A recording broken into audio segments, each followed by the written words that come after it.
নামাজ পড়া অবস্থায় যদি আপনার ব্রেনের মধ্যে বাজে চিন্তা চলে আসে, তাহলে চারটি কাজ করুন, দেখবেন কখনোই আপনার নামাজ পড়া অবস্থায় আপনার ব্রেনে বাজে চিন্তা আসবে না। এক নাম্বার হচ্ছে, নামাজ পড়ার আগে এই ছোট্ট একটা দোয়া, এটা 3 বার পড়ে নেবেন।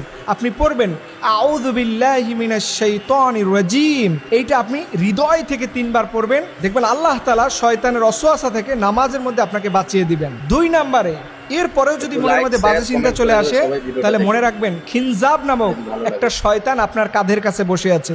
এই সময় নবীজি বলেছেন, তোমাদের নামাজের মধ্যে যদি বেশি ডিস্টার্ব ফিল হয়, তাহলে তোমরা বাম দিকে ফিরে হালকা প্রতীকী থুতু, মানে আপনি থুতুটা পড়বে না, কোনো লালা পড়বে না, জাস্ট প্রতীকী থুতু, এটা আপনি 3 বার ফেলবেন। দেখবেন সাথে সাথে এই খিনজাব নামক যে শয়তান থাকে, এটা আপনার থেকে পালিয়ে যাবে। 3 নাম্বারে, আপনি যখন নামাজ পড়তে দাঁড়াবেন, মনে রাখবেন এই নামাজটাকে আল্লাহ রাব্বুল আলামিন দেখতে পাচ্ছেন। আল্লাহ আপনার নামাজ দেখছে, এই ফিলটা যদি আপনি জাগ্রত করতে পারেন, দেখবেন কখনোই আপনার নামাজের মধ্যে কেউ আপনাকে ডিস্টার্ব করতে পারবে না। মনে রাখবেন আল্লাহ আপনার নামাজ দেখেন। সর্বশেষ এবং 4 নাম্বার, এই দোয়াটা নিয়মিত পড়বেন যাদের নামাজের মধ্যে বাজে চিন্তা চলে আসে। রাসূল সাল্লাল্লাহু আলাইহি ওয়াসাল্লাম বলেছেন, এই দোয়াটা পড়লে আল্লাহ তাআলা তার অন্তরকে দ্বীনের উপরে টিকিয়ে রাখেন। দেখেন আমাদের অন্তর বিক্ষিপ্ত হয়ে যায়, এদিকে সেদিকে মুহূর্তের মধ্যে দৌড়াদৌড়ি ছুটাছুটি করে, বিশেষ করে নামাজের মধ্যে।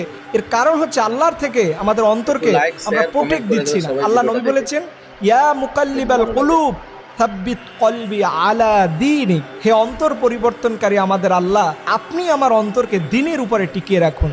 এই দোয়াটা পড়লে দেখবেন আপনার নামাজের মধ্যে কখনো বাজে চিন্তা আসবে না। ফরজ নামাজের সালাম ফিরানোর পরেই সাথে সাথে এটা পড়বেন, দেখবেন পরবর্তী নামাজ পড়া আপনার জন্য সহজ হয়ে যাবে। আর একটা গুরুত্বপূর্ণ বিষয় হলো, নামাজের মধ্যে যদি মনে করেন যে আপনাকে কেউ ডিস্টার্ব করতেছে, মনোযোগ চলে যাচ্ছে, তখন মনে রাখবেন আপনার নামাজটা আল্লাহর কাছে কবুল হবে।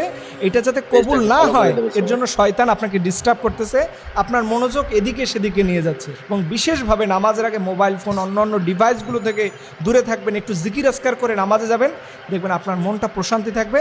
আল্লাহ রাব্বুল আলামিন আমাদের সবাইকে এমন নামাজ পড়ার তৌফিক দান করুক, যেই নামাজের মধ্যে যেন আমাদের কোনো বাজে চিন্তা না আসে।